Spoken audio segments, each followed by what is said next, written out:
This letter of reprimand came in March of 2018. We had some concerns that I had brought to the attention of Dr. Sterner Hine the day after she was voted in by the school board to be the assistant superintendent. I went to some of you with Mr. Jason Weatherall and told her about it. Then when they came on board, there were things that were still happening with this concern, and it dealt with the teacher and female students. I was told by Dr. Sterner Hine to stop and leave it alone.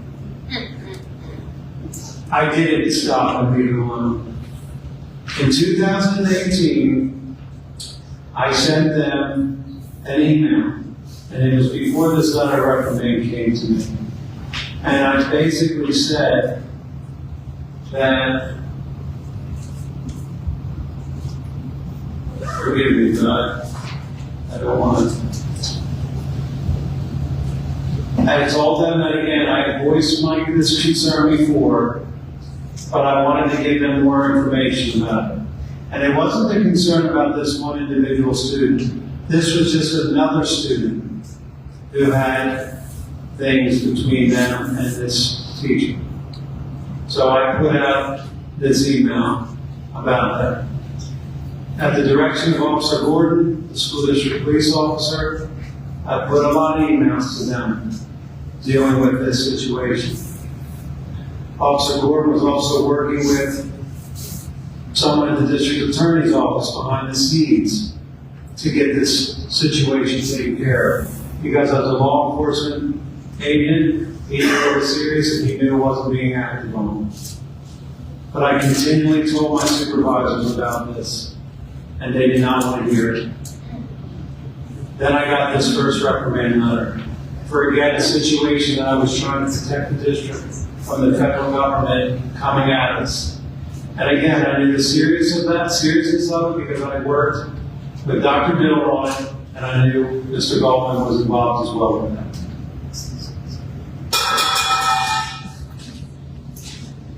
When were you removed from high school?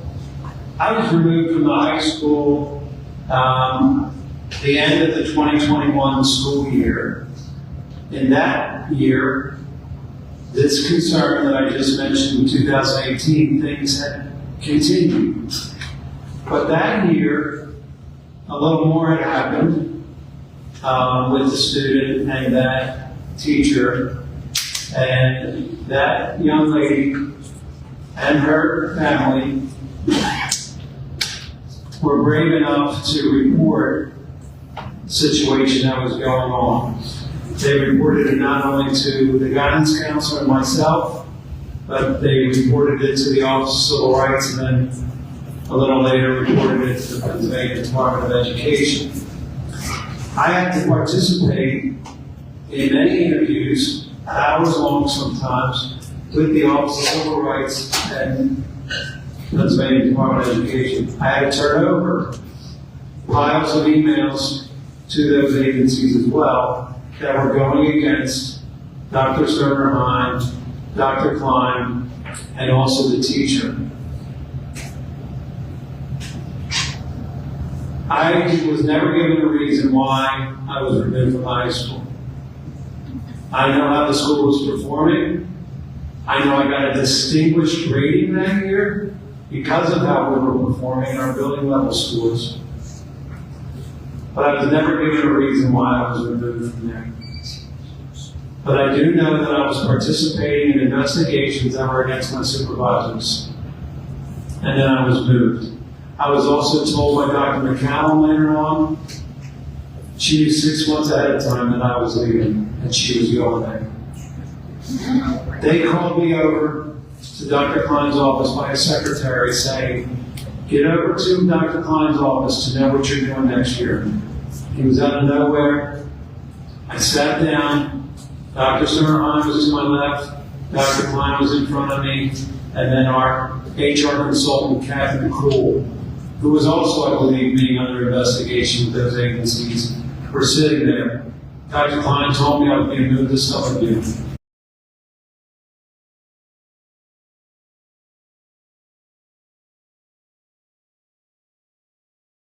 Out of respect of my daughter, I have kept quiet about this for a very long time of a situation that had happened to her.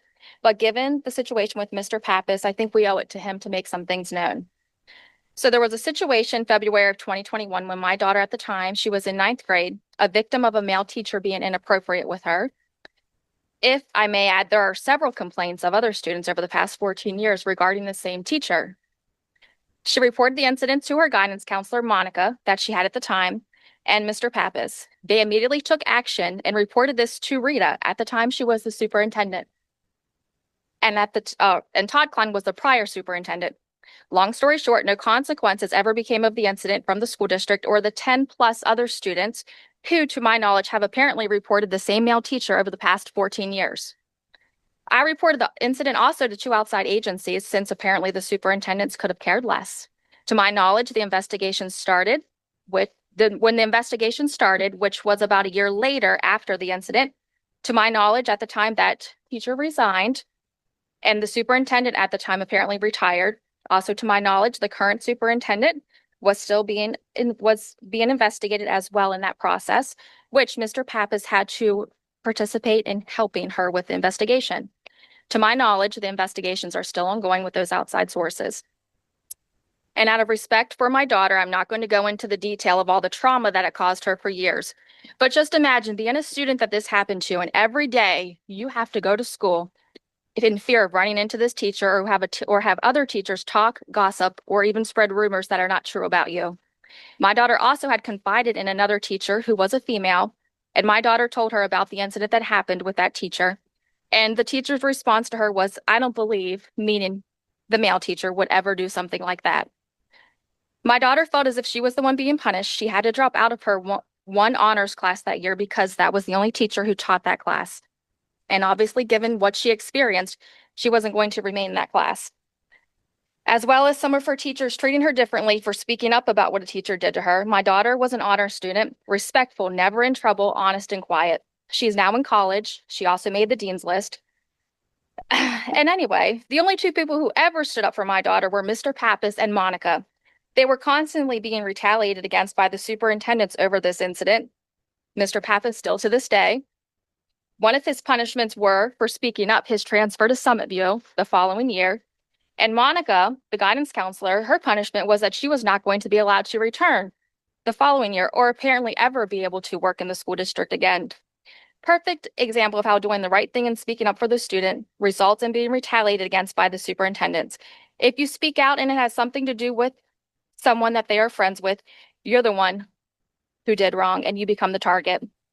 I can't tell you the number of times Mr. Pappas had reached out to me, still to this day, to check to see how my daughter and family are doing, apologizing for what happened over and over again and how the situation was handled by administration, wishing that he could have done more. I can never express how grateful I am that he and Monica took the situation so seriously, even if it meant costing them their jobs. I have a granddaughter who's 3.5 years old, who is my oldest daughter's child, not the daughter that this incident happened to. And by the time she has to go to school here, I hope that the school district gets rid of all the people who have no morals, compassion to do right by the students and put themselves first and put the children first and not their ego. With all that being said, I hope that the school board will think for themselves and not let some power-hungry, egotistic, selfless person manipulate you or threaten you when it comes to deciding to reinstate Mr. Pappas. You all have a chance to do the right thing, so make it count if you care anything about the students in this district. I hope you will do the right thing and also remember the type of person you allow to run this school district. At the end of the day, you, the school board, are in control of who the superintendents are of this district. And to the superintendent in charge of the well-being of students in this district, not only that, but as a woman, a mother of a daughter, and even a grandmother of granddaughters, you disgust me of the things you've allowed. Of all people, you should have done better by these female students. These inappropriate incidents happened over the years. This is another perfect example of depending who you are depends on what you can get away with over and over again with no accountability. Messing with any kid should be always off limits, no exceptions, zero tolerance. That's all I have to say.